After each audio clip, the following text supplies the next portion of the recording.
வணக்கம். பரபரப்பு மீடியா செய்திகளுக்காக நான் ரோஷன்.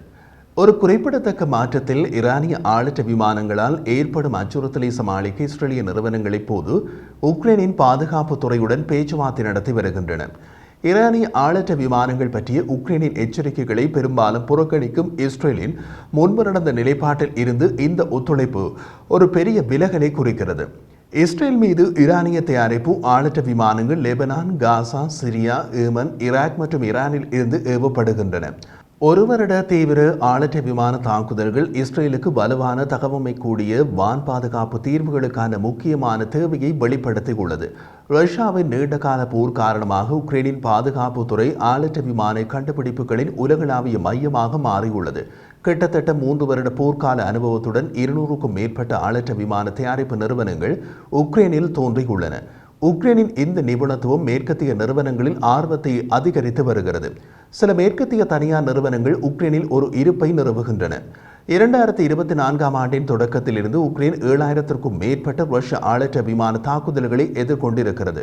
இதில் அக்டோபர் 2024இல் மட்டும் 2000 தாக்குதல்கள் அடங்கும். ஒப்பிடுகையில் அக்டோபர் 7, 2023 முதல் பல முனைகளில் 1300 ஆளற்ற விமான தாக்குதல்களை இஸ்ரேல் தெரிவித்துள்ளது. இந்த வார தொடக்கத்தில் லெபனானில் இருந்து ஏவப்பட்ட ஆளற்ற விமானம் ஹைஃபாவுக்கு அருகிலுள்ள ஒரு மழலையர் பள்ளியை தாக்கியது. ஆனால் எந்த காயமும் இல்லை. மாதங்களுக்கு முன்னர் ஜூலை மாதம் ஏமனில் ஈரானிய ஆதரவு ஹவுதிகளால் ஏவப்பட்ட வெடிகுண்டு நிரப்பப்பட்ட ஆளற்ற விமானம் டெல்லவிவில் உள்ள அடுக்குமாடி கட்டடத்தை தாக்கி 50 வயதுடைய ஒருவரை கொன்றது. ஆளற்ற விமானம் ரேடாரில் அடையாளம் காணப்பட்டதாக இஸ்ரேலிய இராணுவம் ஒப்புக்கொண்டது. ஆனால் மனித தவறு காரணமாக அது இடைமறைக்கப்படவில்லை. இப்போது ஒரு துரிப்பு முனையாக உக்ரைனின் நிபுணத்துவம் மற்றும் அதிநவீன ஆளற்ற விமான தொழில்நுட்பங்களை பயன்படுத்துவதற்கு இஸ்ரேலிய நிறுவனங்கள் உக்ரைனுடன் கூட்டாண்மைகளை தீவிரமாக ஆராய்ந்து வருகின்றன. இன்றைய மிக முக்கியமான பாதுகாப்பு சவால்களில் ஒன்றை எதிர்கொள்வதில் இந்த கூட்டணியின் மூலோபாய மற்றும் பொருளாதார திறனை இஸ்ரேல் அங்கீகரிப்பதாக தெரிகிறது. அனாமதேயமாக இருக்க கேட்டுக்கொண்ட இஸ்ரேலிய இராணுவத்தில் ஒரு ஆளற்ற விமான ஆராய்ச்சியாளர் தி மீடியா லைனிடம் ஆளற்ற விமானங்களுடன் உக்ரைனின் பெரிய அளவிலான போர்க்கள அனுபவம் இஸ்ரேல் விரும்புவதை நம்பும் ஒரு தனித்துவமான நன்மையை வழங்குகிறது என்று கூறினார். இந்த துறையில் மிக முக்கியமான விஷயங்களில் ஒன்று நிஜ போர் அனுபவம். இது போரின் ஒவ்வொரு அம்சத்துக்கும் பொருத்தமானது. உக்ரைன் வரலாற்றில் மிகவும் சுறுசுறுப்பான ஆளற்ற விமான போர்க்களம் இப்போது உள்ளது. உலகிலேயே இதுவரை நடந்த போர்களில் ஆளற்ற விமானங்களின் செறிவு உக்ரைனில் இருப்பது போல இதுவரை எந்த போரிலும் இருந்ததில்லை. இது உக்ரைனின் அறிவை இஸ்ரேலுக்கு மிகவும் நெருக்கமானதாக ஆக்குகிறது. உக்ரைனியர்கள் தங்கள் ஆளற்ற விமானங்களுக்கு GPS நெரிசலை தவிர்ப்பதற்கான வழிகளை உருவாக்கியுள்ளனர் என்று வட்டாரம் குறிப்பிட்டது. இது இதுவரை யாரிடமும் இல்லாத விலை மதிப்பற்ற நிஜ உலக அனுபவம். மேலும் இந்த நிபுணத்துவம் இஸ்ரேல் பெரிதும் பயனடையக்கூடிய ஒன்று.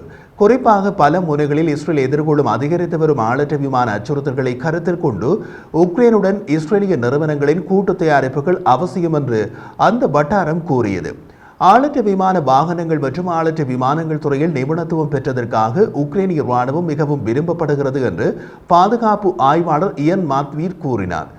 ஆளற்ற விமானங்களோடு பணிபுரிவது மற்றும் அவற்றை எதிர்கொள்வது என்று வரும்போது உக்ரைனிய இராணுவம் தற்போது உலகில் முதலிடத்தில் உள்ளது. ரஷ்ய இராணுவம் 2வது இடத்தில் உள்ளது என்று மத்வீவ் தி மீடியா லைனிடம் கூறினார். உக்ரைன் தனது நகரங்களில் ஈரானிய ஆளற்ற விமான தாக்குதல்களை திறம்பட எதிர்கொள்ள இஸ்ரேலுக்கு கற்பிக்க முடியும் என்றும் போர்க்களத்தில் முதல் நபரின் பார்வையை கொண்ட ஆளற்ற விமானங்களை பயன்படுத்த முடியும் என்றும் அவர் கூறினார்.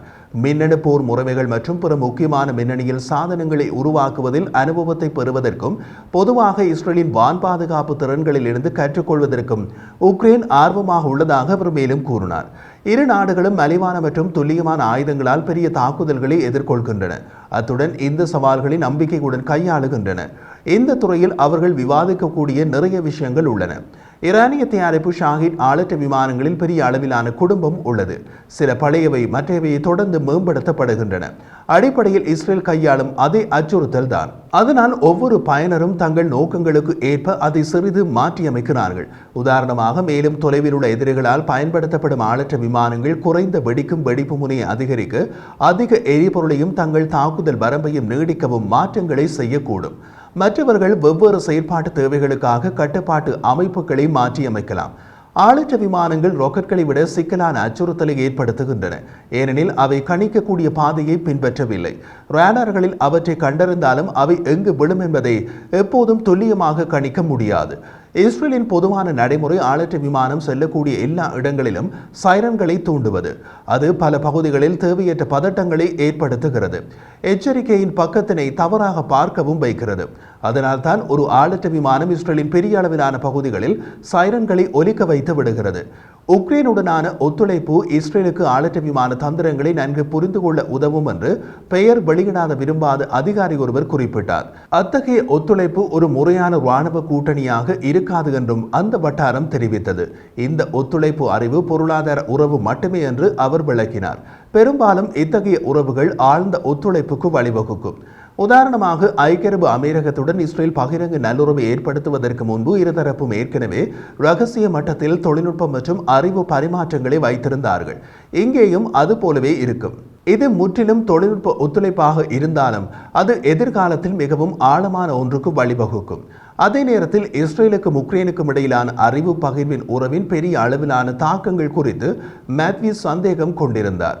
இந்த ஒத்துழைப்பை கூட்டணியின் ஆரம்பம் என்று கூறுவது சாத்தியமில்லை என்றார் அவர். இரு நாடுகளுக்கும் இடையிலான ஒத்துழைப்பு எந்த அளவுக்கு ஒவ்வொரு நாட்டின் பாதுகாப்பையும் பலப்படுத்தும் என்பதை பொறுத்திருந்துதான் பார்க்க வேண்டும். அறிவு பரிமாற்றம் சிறந்தது, ஆனால் போருக்கு வளங்களும் குறிப்பிட்ட ஆயுதங்களும் தேவை என்று மேத்யூ கூறினார். அவர் மேலும் கூறிய போது, ஆளற்ற விமானங்கள் அல்லது பிற உபகரணங்களின் சப்ளை இரு திசைகளிலும் நகர்வதை நாம் பார்க்க தொடங்கினால் அது திறன்களில் உண்மையான வலுவாக இருக்கும். அப்படி நடப்பதாக இதுவரை எந்த தகவலும் இல்லை. அனாமதே இஸ்ரேலிய ராணுவ வட்டாரம் இஸ்ரேலும் உக்ரைனும் போர்க்களத்தில் ஒரே ஆளற்ற விமானங்களை எதிர்கொள்கின்றன என்று கூறியது.